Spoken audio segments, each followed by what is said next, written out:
It cannot be denied that Serie A used to be more exciting than the English Premier League. In the first 10 years of the 21st century, teams from Italy reached the Champions League final 5 times, winning it 3 times. The power did not just belong to Juventus or Milan, but there was competition from many other teams. This was a period when Serie A was supported by a group of 7 sister clubs backed by owners who were willing to invest and fight for titles. However, Italian football has lost its prestigious status since then, and now Serie A only has seasons that lack both competitiveness and money. So why has a league with teams that were once football legends fallen into decline? During the winter transfer window in January, English clubs spent over €800 million to upgrade their squads, while Serie A clubs could only spend £33 million in the same period. Even Bournemouth, a club at the bottom of the Premier League, spent more than €50 million. There was a time when AC Milan had the Dutch trio of Van Basten, Gullit, and Rijkaard, Inter had the German trio, Napoli had Maradona, Juventus had Platini, and even Udinese had Zico. But now, Serie A clubs can only sign players who are available for transfer in England or other leagues, as well as sign contracts with lesser-known players in the hopes that they will become stars one day.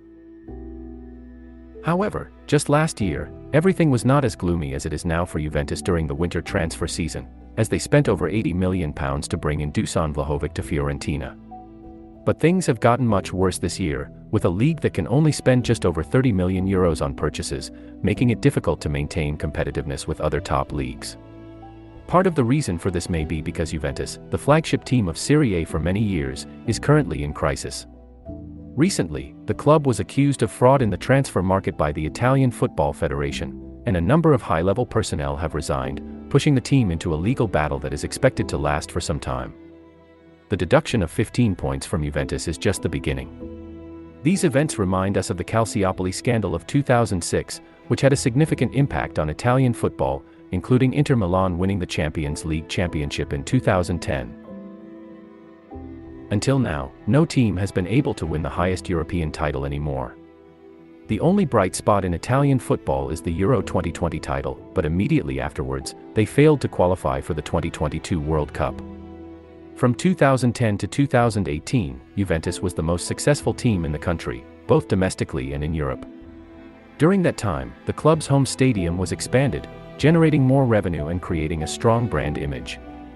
Since bringing in Ronaldo in 2018, Inter and Milan have also begun to rise again, and teams like Napoli and AS Roma have also started to compete to make the league more attractive.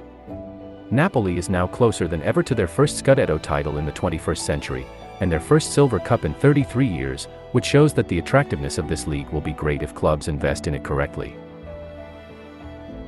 The dominance of Napoli in this season also shows how much Juventus has been struggling since COVID-19, and the departure of Ronaldo now adds to the financial fraud story that is, and will greatly affect Italian football. This is a major drawback that the teams in Serie A have suffered compared to other prominent leagues like the Premier League. One reason is that when Ronaldo left, it also led to a decrease in revenue from TV rights. In other countries, teams receive a lot of money from TV rights, so their total revenue is high, allowing them to continue to spend money on purchasing and paying players. The sports director of AS Roma, Tiago Pinto, has said that the competitiveness of the teams in Serie A is only at the level of newly promoted teams in the Premier League. Therefore, it is difficult for Italian representatives to compete for top players in the current economic context.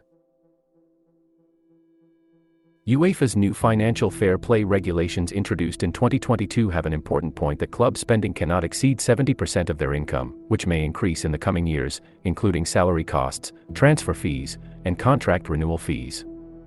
In Italy currently, most clubs spend half of their revenue on salaries alone. For example, Juventus in the 2020-21 season had a total revenue of €437 million, of which the salary fund was €236 million and did not include other operating costs.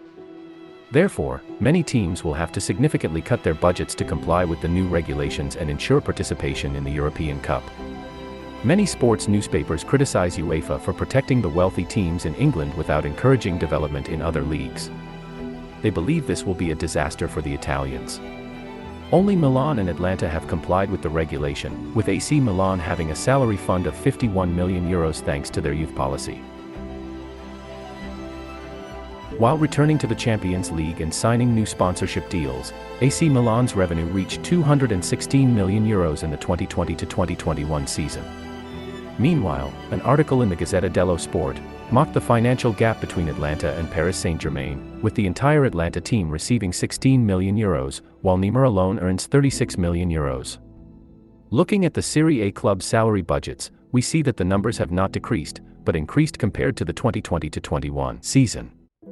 This is understandable, because offering good salaries is necessary to retain players, but it continues to put pressure on Italian teams to increase revenue to make up for the shortfall. Recently released annual reports on the world's highest revenue-generating football clubs once again showed that Italian teams are falling behind financially, compared to major clubs in Europe. Juventus is still the club with the highest revenue in Italy, but they have not made the top 10 on this list for the first time since the 2017-18 season. However, Juventus is under strong financial pressure, as they have suffered heavy losses in 2 consecutive seasons, with the latest deficit of €254 million being the largest in Serie A history. Next on the ranking is Inter Milan, the reigning Supercoppa Italiana champions, who have maintained 14th place on the list for the 5th consecutive year, generating €308 million in revenue last year, a 7% decrease compared to 2021. When revenue cannot increase, sports clubs cannot make improvements. As a result, recruiting top stars becomes even more difficult for Italian football teams. Without quality players to increase competition in the European arena, teams will struggle to attract attention and earn more money. This has created a vicious cycle for Italian football in recent years. There are significant challenges facing Serie A, but when the value of the league drops, it is a good time to receive investments.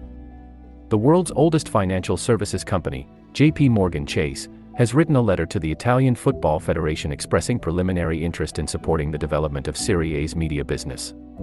According to sources, 20 clubs, including Serie A, were informed of the interest at a recent private meeting.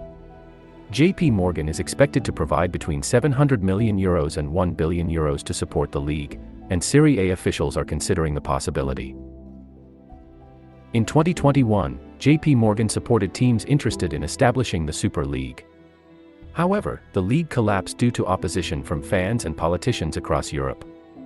With its enormous financial resources, the American bank could help Serie A overcome its current difficulties and potentially revive it to some extent. It is exciting to see what the future holds for Italian football. If this happens, it will be a significant boost for one of the largest football nations in Europe.